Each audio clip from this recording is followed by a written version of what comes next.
పేరు గుంటక రమేష్ అండి. మా నాన్న ఒక డ్రైవర్. నిన్న దాకా డ్యూటీ చేసుకొని వచ్చిండు. నిన్న నైటే వచ్చిళ్ళు. ఈరోజు కులంలో వేరే వాళ్ళు చనిపోయింది ఉంటే అక్కడికి వెళ్ళిళ్ళు భోజనానికి. భోజనానికి వెళ్ళిన దగ్గర కులతోటి గొడవ వచ్చింది. మనిషి మాట అనుకున్నారండి.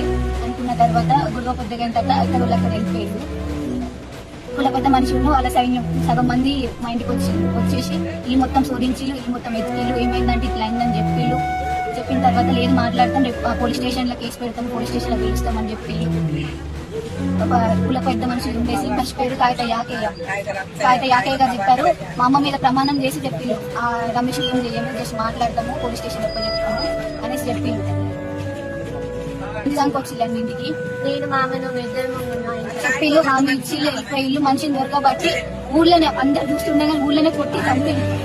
ఇక కొట్టి అడ్డం పడ్డ మనిషిని తీసుకుపోయి చెర్లో చంపేసి రాళ్ళు రప్పలు అన్ని పెట్టి చంపేసి పోయి పోలీస్ స్టేషన్ లో సరెండర్ అయ్యండి. కాగితాలు అందరూ అండి, కాగిత ప్రతి ఒక్క మనిషి కాగితాలు అందరు కలిసి చంపేసి కాగిత యాకయ్య, కాగిత మహేష్, నర చంపయ్య, కాగిత ప్రభాకరు, కాగిత వెంకన్న, కాగిత యాకన్న, కాగిత నరేష్, కాగితాలు అందరు సార్ అందరు అన్ని దానికి వచ్చి చంపేసిందండి.